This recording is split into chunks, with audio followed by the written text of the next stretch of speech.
우리는 노년의 후회가 결코 거창한 실패에서만 시작되는 것이 아니라는 점을 함께 살펴봤습니다.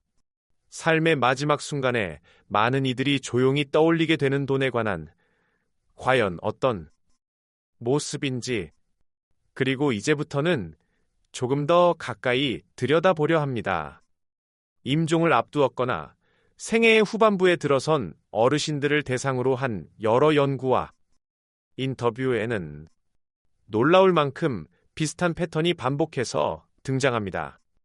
인생을 다시 되돌릴 수 있다면 돈과 관련해서 가장 후회되는 결정은 무엇입니까? 이 질문에 대한 답은 의외였습니다. 많은 사람들이 예상하듯 그때 더 좋은 주식을 샀어야 했다. 아파트 청약을 놓친 게 평산이다. 같은 거창한 아니었습니다. 그분들의 기억 속을 스쳐 지나가는 것은 오히려 아주 평범하고 너무도 일상적이어서 당시에는 별일 아니라고 여겼던 장면들이었습니다. 예를 들면 이런 순간들입니다. 20년 전 회사 동료가 이거 진짜 괜찮다며 적금을 하나 추천해줬는데 귀찮다는 이유로 대충 흘려들었던 어느 날, 아내가 이번 여름엔 가족끼리 제주도 한번 가자고 했을 때 이런저런 핑계를 대며 다음에 가자 하고 밀어버렸던 어느 저녁, 형이 사업 자금을 좀 빌려달라고 했을 때 거절하면 관계가 틀어질까 두려워 결국 통장을 열어버렸던 바로 그 순간, 이런 장면들이 하나씩 아주 천천히 지나가는 겁니다. 그런데 그 장면들을 떠올리며 느끼는 감정은 분노도 아니고 억울함도 아닙니다. 이 정도면 그래도 충분히 잘 살아온 줄 알았는데 막상 끝에 와서 보니 내가 원했던 삶은 아니었구나. 그런 조용한 후회입니다. 그리고 그 후회 앞에서 사람은 아무것도 할 수 없습니다. 시간이 이미 지나가 버렸기 때문입니다. 돌아가서 다시 선택할 수 없기 때문입니다. 그 모든 장면의 중심에는 결국 단 하나의 문제가 놓여 있습니다. 바로 돈입니다. 오늘은 사람들이 생애의 마지막 순간에 가장 뼈저리게 후회하는 돈에 관한 결정 5가지를 이야기해려 합니다. 이건 재테크 강의가 아닙니다. 더 좋은 펀드를 고르는 법도 아니고 부동산 투자 타이밍을 잡는 법도 아닙니다. 삶의 끝자락에서 반복적으로 털어놓은 이야기들 속에서 드러난 공통된 패턴입니다. 이 이야기들이 공통으로 가리키는 방향은 분명합니다. 돈에 대한 후회는 결국 얼마를 벌었느냐에서 오는 것이 아니라 어떤 기준으로 결정했느냐에서 온다는 것입니다. 처음 3가지 후회는 어디선가 한 번쯤 들어보셨을 수도 있습니다. 하지만 4번째와 5번째는 첫 번째보다 훨씬 더 깊은 상처를 남기는데도 생각보다 자주 이야기되지 않습니다.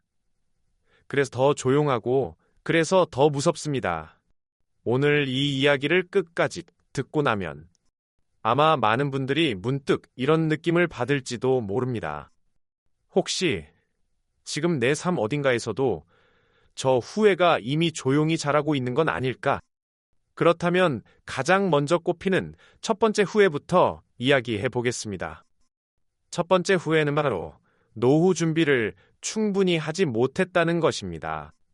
실제로 여러 은퇴 관련 조사에서도 노후 준비 부족은 가장 자주 등장하는 후회 중 하나로 나타납니다. 이런 후회를 하는 사람들 대부분이 젊었을 때 아예 저축을 안 했던 사람들이 아니라는 사실입니다.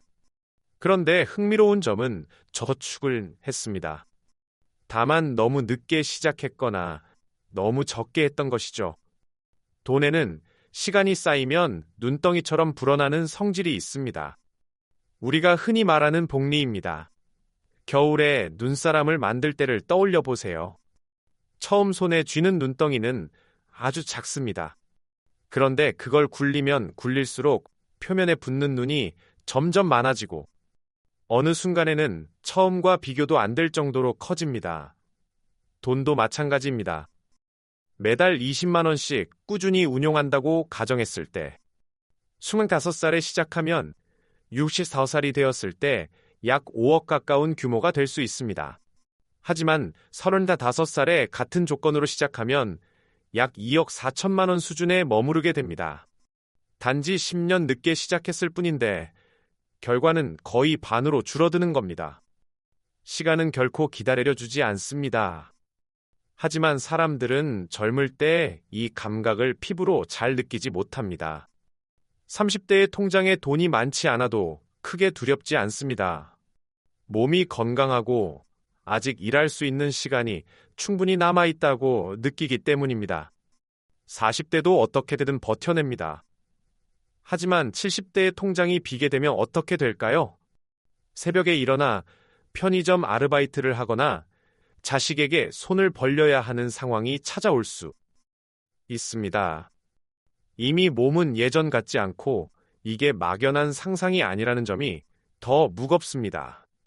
한국의 사회동향 2025 보고서에 따르면 우리나라 66세 이상 노인의 상대적 빈곤율은 39.7%로 집계되었습니다. 이는 OECD 회원국 가운데 가장 높은 수준이며 OECD 평균인 14.8%보다 약 3배 가까이 높은 수치입니다. 주변을 한번 떠올려 보십시오. 혹은 가까운 어르신들 가운데 노후가 정말 여유롭고 넉넉한 분이 과연 몇 분이나 계신가요? 부모님, 친척 열심히 살아오셨습니다. 누구보다 성실하게 버텨오셨습니다. 그런데도 노후가 넉넉한 분은 생각보다 많지 않습니다. 사실은 지금의 30대와 40대가 맞이할 노후가 그때보다 더 나을 것이라는 보장이 없다는 점입니다. 국민연금은 흔들리고 있고 부동산 역시 예전처럼 자동으로 오르던 시대가 아닙니다. 그런데 이후에는 70대 병실에서 갑자기 시작되는 것이 아닙니다. 훨씬 더 이른 시점부터 이미 시작됩니다. 퇴직 후 창업을 떠올려 보세요. 치킨집, 카페, 편의점. 통계청 최신 자료를 보면 신생기업의 5년 생존율은 36%대에 머뭅니다. 즉, 10명 중 6명 이상이 5년 안에 문을 닫는다는 뜻입니다. 퇴직금을 창업에 쏟아붓고 그 퇴직금마저 사라지는 구조가 지금 대한민국의 50대, 60대에서 반복되고 있습니다. 그러니 노후 준비를 못한 후에는 70대 병실에서 시작되는 것이 아닙니다. 사실은 50대의 창업 실패, 혹은 그보다 더 이른 선택들 속에서 이미 시작되고 있는 겁니다. 이어서 나오는 두 번째 후회는 남들 앞에서의 체면 때문에 귀한 돈을 낭비했다는 것입니다. 비싼 차를 사고 명품을 들고 친구 모임에서 괜히 먼저 계산하고 축의금을 비상으로 과하게 넣는 행동들. 이런 소비는 대부분 남들 눈에 잘 보이고 싶은 마음에서 출발합니다. 심리학에서는 이를 지위 소비라고 부릅니다. 남들보다 조금이라도 더 높아 보이고 싶어하는 인간의 본능적인 욕구죠. 예를 들어 40대 초반의 직장인을 떠올려 봅시다. 매달 카드 명세서가 나올 때마다 가슴이 철렁합니다. 외제차, 사교육비, 골프 모임, 각종 회비, 분기마다 한 번씩 가는 호텔 스테이케이션. 그런데 이 소비들 중 어느 것도 미래의 자신을 위한 투자는 아닙니다. 전부 지금 이 순간 남들에게 내가 어떻게 보일까를 위한 지출입니다. 그리고 그렇게 살아온 사람이 60대가 되어 뒤를 돌아볼 때 깨닫게 됩니다. 그 수십 년 동안 갚아온 카드값 가운데 지금 손에 남아있는 것은 거의 없다는 사실을요. 차는 이미 폐차됐고 명품은 중고로 처분했고 골프는 무릎이 아파 더 이상 치지 못합니다. 가장 아이러니한 건 무엇일까요? 그 소비를 통해 인정받고 싶었던 사람들 대부분은 내가 그때 뭘 입었는지, 무슨 차를 탔는지, 얼마나 큰 돈을 냈는지조차 기억하지 못한다는 점입니다.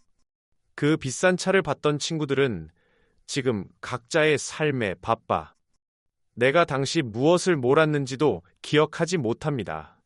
결국 나만 그 긴 할부금을 갚고 있었던 겁니다. 남을 위해 내 미래를 판 셈인 것이죠. 돈은 감정이 아니라 방향이 중요합니다. 같은 100만 원이라도 어디로 흘러가느냐에 따라 한 사람의 10년 후는 완전히 달라질 수 있습니다. 세 번째 후회는 참 아이러니합니다. 바로 평생 저축만 하고 정작 나 자신을 위해서는 제대로 써보지 못했다는 것입니다. 이건 언뜻 들으면 모순처럼 느껴질 수 있습니다. 하지만 임종을 앞둔 사람들에게서 의외로 자주 나오는 이야기입니다. 70대 초반에 한 여성이 있었습니다. 그녀는 평생 저축만 하며 살았습니다. 여행은 사치라고 생각했고 외식도 특별한 날에만 했습니다. 그렇게 모은 돈은 제법 컸습니다. 하지만 임종 직전에 자녀들에게 남긴 말은 뜻밖이었습니다. 그 돈으로 뭐라도 좀 해줄 걸 그랬다. 우리가 함께한 시간이 너무 적었다. 그 돈은 결국 내가 쓴 게 아니라 그저 쌓아두기만 한 돈이었다. 여기서 떠오르는 비유가 하나 있습니다. 밥통에 밥을 잔뜩 해놓고도 끝내 먹지 못하는 사람의 이야기입니다. 배가 고픈 건 분명한데 혹시 나중에 더 배고파질지 몰라 하며 지금은 못 먹겠다고 미루는 겁니다. 그러다 밥이 굳어 먹을 수 없게 될 때까지도 결국 한 숟갈 제대로 뜨지 못합니다. 돈을 두려움의 방패로만 쓰는 삶이 정확히 이런 구조입니다. 왜 이렇게 될까요? 인간의 뇌는 미래의 자신을 마치 낯선 사람처럼 대하도록 설계되어 있습니다. 실제로 사람들에게 현재의 자기 얼굴과 수십 년 뒤 늙은 자기 얼굴을 보여주고 뇌 반응을 측정했더니 미래의 내 얼굴을 볼 때의 반응 패턴이 낯선 타인의 얼굴을 볼 때와 놀라울 만큼 비슷했습니다. 즉, 우리 뇌는 미래의 나를 완전히 나로 인식하지 않는다는 뜻입니다. 그래서 지금 소비를 줄이고 미래를 위해 저축하는 행동은 뇌의 입장에서는 마치 남을 위해 내가 희생하는 것처럼 느껴집니다. 이건 의지가 부족해서가 아닙니다. 뇌의 구조 자체가 그렇게 되어 있기 때문입니다. 그런데 이 세 번째 후회에는 또 하나의 함정이 있습니다. 경험을 계속 미루는 사람들 대부분이 이런 생각을 합니다. 나중에 돈 좀 더 모이면 하지. 은퇴하면 그때 가면 되지. 아이들 다 키우고 나면 그때 하면 되잖아. 하지만 나중에 돈이 생겼을 때는 이미 무릎이 아파 멀리 여행을 못 가는 경우가 많습니다. 은퇴를 했을 때는 같이 갈 사람이 곁에 없을 수도 있습니다. 어떤 경험은 지금이 아니면 영영 할 수 없습니다. 아이들이 어릴 때 여행을 한번 제대로 못했습니다. 부모님이 살아 계실 때 맛있는 식사 한번 제대로 사드리지 못했습니다. 그리고 그 다음은 끝내오지 않았습니다. 차곡차곡 돈을 모아둔 사람도 있었습니다. 그런데 그 돈을 쓸 건강이 없습니다. 같이 쓸 배우자도 없습니다. 이미 혼자입니다. 통장 잔액은 마지막 날까지 충분히 남아 있었지만 그 숫자가 그를 진심으로 행복하게 해준 시간은 생각보다 아주 짧았습니다. 지금까지 세 가지 후회를 이야기했습니다. 이 세 가지는 어느 정도 알려져 있습니다. 재테크 책에도 나오고 강연에서도 자주 다뤄집니다. 하지만 이제부터 나올 네 번째와 다섯 번째는 훨씬 더 무섭습니다. 단순히 돈이 오가는 문제를 넘어서 사람과 신뢰라는 삶의 근간이 무너지는 이야기이기 때문입니다. 그리고 지금 이 영상을 보고 계신 분들 중에도 이미 그 상황의 문턱에 서 계신 분이 있을지 모릅니다. 네 번째 후회는 가까운 사람과의 돈은 거래로 돌이킬 수 없는 상처를 남겨버린 것입니다. 가족이나 친한 친구에게 돈을 빌려줬다가 돈도 잃고 사람도 잃는 일입니다. 이건 이론이 아닙니다. 지금 이 영상을 보고 계신 분들 가운데서도 분명 직접 겪으신 분이 계실 겁니다.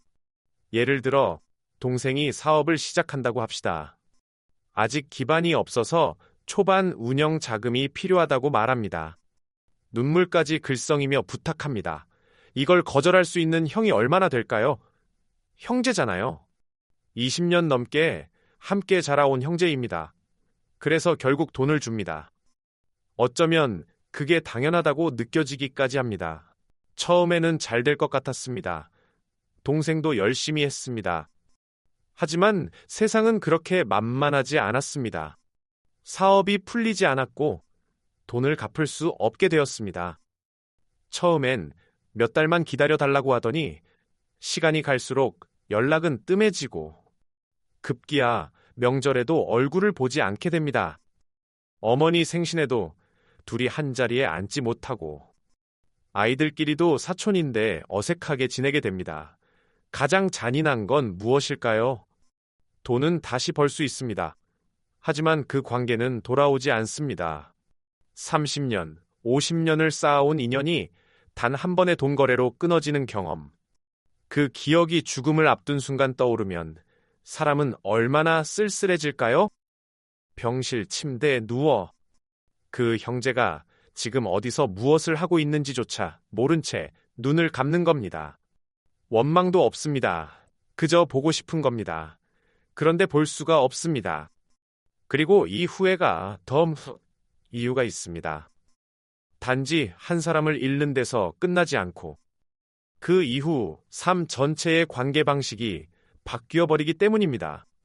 한번 크게 데인 사람은 이후 누군가 가까워지려 하면 본능적으로 거리를 두게 됩니다. 돈 때문에 사람을 믿는 법 자체를 잃어버리는 것입니다. 그 외로움이 죽기 직전까지 이어지는 경우도 적지 않습니다. 친구에게 보증을 서주었다가 집이 날아간 경우도 많습니다. 처음엔 별거 아닌 것처럼 시작됩니다. 그냥 도장 한 번 찍어주는 거잖아. 하지만 그 도장 한 번이 나와 우리 가족의 인생 전체를 뒤흔들 수 있습니다. 그리고 관계가 무너지는데 꼭 큰 돈이 필요한 것도 아닙니다. 50만 원, 100만 원 때문에 수십 년 우정이정이 끝나는 경우도 많습니다. 문제는 돈의 크기가 아니라 그 과정에서 생겨나는 배신감과 어색함, 그리고 설명할 수 없는 서운함이 관계를 서서히 녹여버린다는 데 있습니다. 그래서 많은 경험자들이 이렇게 말합니다. 가까운 사람과 돈 거래를 해야 하는 상황이 오면 빌려준다는 생각을 버리고 내가 감당할 수 있는 만큼만 그냥 주라고, 처음부터 돌려받을 기대를 하지 말라고 차갑게 들릴 수도 있습니다. 하지만 사실 이것이 서로를 더 오래 지키는 방법일 수 있습니다. 마지막으로 어쩌면 가장 조용하면서도 가장 잔인한 5번째 후회가 있습니다.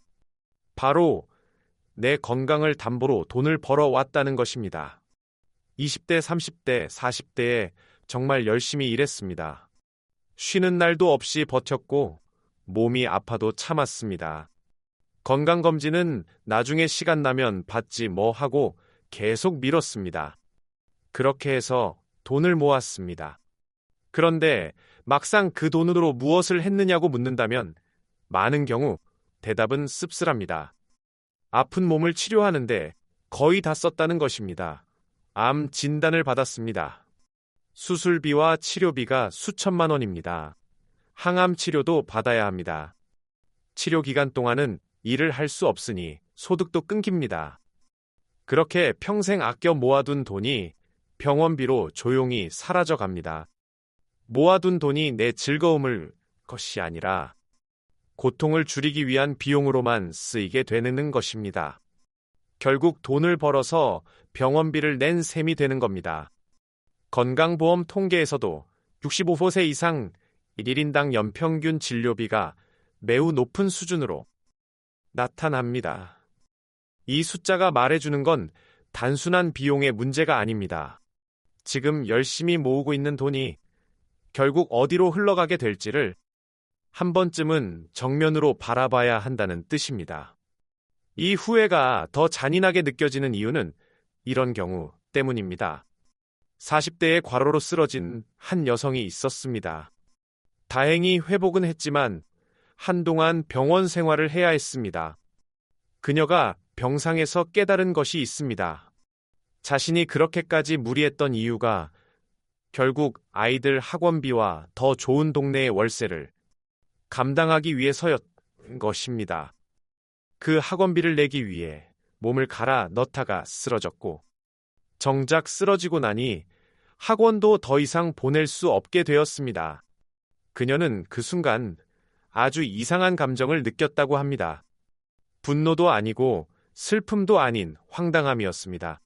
구조 자체가 처음부터 이상했는데 그 안에 있을 때는 전혀 보이지 않았다는 것이죠. 우리도 어떤 경제적 구조 안에 들어가 있으면 그것이 얼마나 왜곡되어 있는지 잘 보지 못합니다. 물고기가 물속에 있을 때 물의 존재를 의식하지 못하듯 비유하자면 이런 것입니다. 물이 새는 있습니다. 배에 구멍이 났는데 사람은 당장 들어오는 물을 퍼내는 데만 정신이 팔려 있습니다. 구멍을 막을 생각은 하지 못합니다. 그런데 시간이 흐를수록 구멍은 더 커지고 결국 배는 가라앉기 시작합니다. 건강도 그렇습니다. 한번 무너지면 돈으로도 완전히 되돌릴 수 없습니다. 이제 정리해 보겠습니다. 이 5가지 후회에는 공통된 패턴이 있습니다. 두려움으로 내린 결정, 남의 시선을 의식해 내린 결정, 그리고 구조를 제대로 이해하지 못한 채 흐름에 휩쓸려 내린 결정. 이 3가지가 겹칠수록 후회의 무게는 훨씬 더 무거워졌습니다. 그런데 불편한 진실이 하나 있습니다. 우리가 일상에서 하는 돈과 관련된 결정 상당수가 사실 이 3가지를 동시에 충족하고 것입니다. 주변에서 다 하니까 유행하는 주식을 샀던 경험, 남들이 사는 아파트를 뒤처질까봐 무리해서 샀던 경험, 금융상품을 잘 이해하지 못하면서도 분위기에 휩쓸려 가입했던 경험. 이 이야기가 남의 이야기처럼 들리지 않는다면 그건 이유가 있기 때문입니다. 그리고 더 무서운 건 이 패턴이 나이가 들수록 더 강화된다는 점입니다. 잃을 것이 많아질수록 사람은 더 두려워집니다. 그리고 두려워질수록 남들이 하는 선택을 따라가는 경향은 더 강해집니다. 그 악순환 안에 있을 때는 오히려 그것이 가장 안전한 길처럼 느껴집니다. 모두가 하는 걸 따라가면 틀릴 리 없겠지. 우리는 그렇게 생각합니다. 하지만 임종을 앞둔 사람들이 반복해서 들려준 이야기는 전혀 달랐습니다. 모두가 하는 걸 따라가서 내린 결정이 오히려 가장 많이 후회되는 결정이었다는 것입니다. 지금 이 순간 어쩌면 가장 무서운 생각 하나가 떠오를지도 모릅니다. 이 5가지 중에서 이미 지금 내 삶에서 진행 중인 것이 있을 수 있다는 생각 말입니다. 건강검진을 계속 미루고 있지는 않습니까? 친구의 보증 요청 앞에서 마음이 흔들리고 있지는 않습니까? 가족과의 여행을 자꾸 다음으로 미루고 있지는 않습니까? 체면 때문에 쓰지 않아도 될 돈을 쓰고 있지는 않습니까? 이 후회들은 죽음 앞에서 갑자기 나타나는 것이 아닙니다. 지금 이 순간에도 조용히 만들어지고 있습니다. 오늘도 누군가는 친구의 부탁을 거절하지 못하고 통장을 열고 있을 겁니다. 오늘도 누군가는 몸이 좋지 않은데 검진을 내년으로 미루고 있을 겁니다. 오늘도 누군가는 연금은 조금만 더 나중에 넣어도 되지 하며 그 돈을 다른 데 쓰고 있을 겁니다. 그리고 그 결정들이 차곡차곡 쌓여 수십 년 뒤 어느 날 병실 침대 위에서 스쳐 지나가는 장면이 됩니다. 우리가 돈에 대해 배운 방식을 떠올려 보십시오. 대부분은 학교에서 제대로 못했습니다. 부모님에게 배웠지만 부모님 역시 체계적으로 배우지 못한 경우가 많았습니다. 그래서 돈에 관한 결정은 자주 감정적으로 혹은 주변 분위기에 따라 이루어집니다. 삶에서 가장 중요한 도구 중 하나를 제대로 다루는 법도 배우지 못한 채 그 도구로 평생을 버텨온 셈입니다. 결국 돈에 대한 후회는 숫자에서 오는 것이 아닙니다. 내가 무엇을 희생했는가에서 옵니다. 더 많은 돈을 위해 무엇을 포기했는지, 혹은 돈을 아끼느라 무엇을 놓쳐버렸는지, 그리고 그 구조를 이해한 사람과 그렇지 못한 사람은 몇 년 뒤, 혹은 몇십 년 뒤, 저 다른 병실의 장면을 맞이하게 됩니다. 하지만 아직 우리는 병실 침대 위가 아니라 지금 이 자리에서 이 질문을 마주하고 있습니다. 그 사실 하나가 아직 늦지 않았다는 거의 유일한 증거일지도 모릅니다. 오늘도 시청해주셔서 감사합니다. 오늘 말씀드린 5가지 후회 가운데 혹시 이건 지금 내 이야기다 싶었던 부분이 있으셨나요? 혹은 여러분이 직접 보셨거나 겪으신 또 다른 이야기가 있으신가요? 댓글로 여러분의 생각을 함께 나눠주세요. 구독과 좋아요는 이런 콘텐츠를 계속 만들어가는데 큰 힘이 됩니다. 다음 영상에서 뵙겠습니다.